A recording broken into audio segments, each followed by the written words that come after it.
All right, guys. I'm in a break room at work, and I just wanted to talk about a story that happened to me yesterday that really brought back some pretty bad memories. So, last night after I got home from work, I ordered DoorDash. I've done it a lot. Ordered some Raising Canes.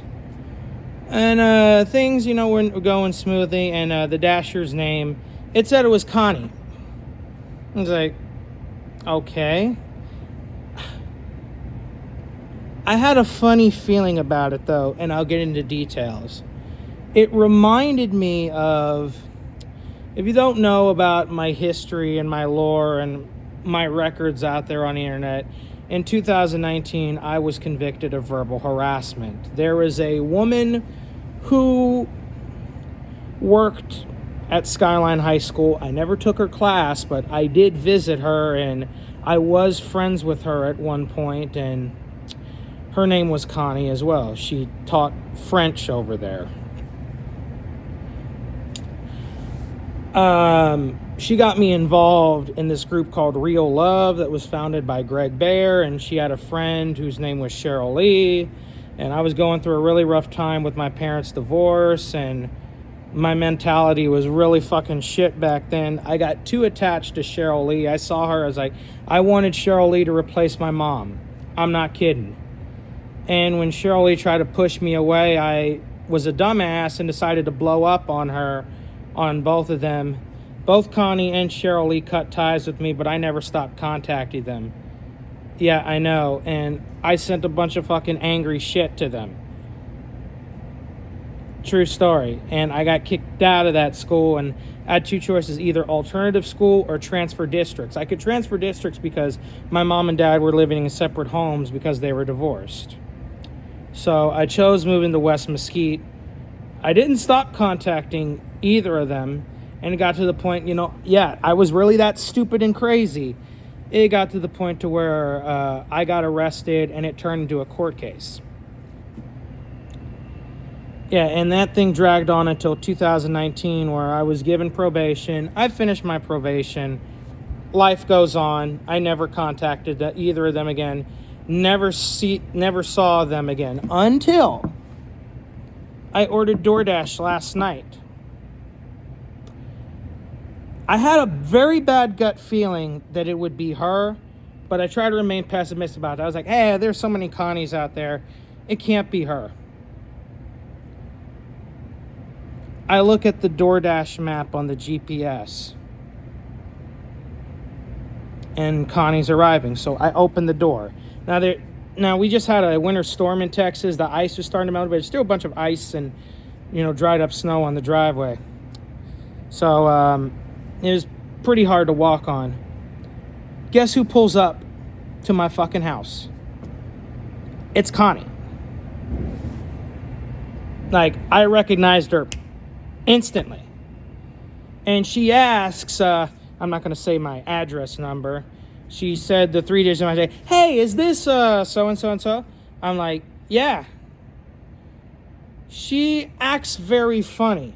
She's like slowly trying to approaching. At first I thought, oh, maybe it's because, the ice. She's trying to be careful, and she's got my food in her hand. She starts walking up to me.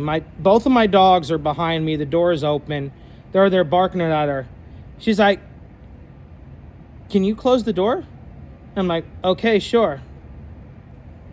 She walks up to me. She starts to give me my food. I look up at her. I recognize her in the instant. I'm like, Connie Blanchard? She has a face on her look. She's like, kind of like that. At least that's what I could tell. It was dark outside. It was like, I think it was like 10:30, 11 at night. I don't remember the exact time, but she's got a look on her face like, she didn't say anything, but she was like, I know who the fuck you are. And she's got that dirty look, because I'm pretty sure she still remembers all that shit I did and said years ago. And, she turns around, she starts to walk away, and she's like, I asked her, like, what are you doing door dashing? And, she ignores me. And then she walks up, opens the door of the car, and I'm like, "Thank you for the food." And she says, "Sure thing." Although the way she said "sure thing," it's like, "Sure thing." And like, you know, it's like she acted like she couldn't wait to get the fuck away from me.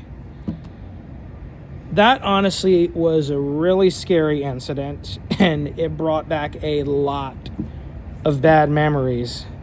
And it just shows, like, you know, the old saying goes, small world, eh? Or small world, which is kind of weird saying "a" because she's Canadian. But, yeah, that really brought up really bad memories. I hope to pray I do not encounter her again. And I already checked her LinkedIn. She's also a DoorDasher in addition to being a teacher. She doesn't teach at the same school she does according to the LinkedIn. I just looked up the LinkedIn to see if she was a DoorDash driver, so I wasn't in denial. It was her. I mean, you don't, like, when you have traumatic shit happens to you, you don't fucking forget it. So yeah, I don't think I'll be ordering DoorDash for a while. Ugh. I just got the heebie-jeebies. Matter of fact, like, when I was shooken up and unsettled the whole night. Matter of fact, you know, when I went to bed, when I had my alarm go off in the morning because I had it set early so I could go to work early because Day Sort was offering me double shifts. I worked the twilight sort, but Day Sort was offering me, and I couldn't turn down the opportunity. When the 7 a.m. alarm woke up, I just woke up randomly screaming. It's like, ah! Like I said, I was really scared and shook up about it. And I just wanted to make this video to sort of get it off my chest. I talked to my old lawyer. He said as long as it's, you know, it's an unintentional encounter, it's good. But man, was that fucking scary.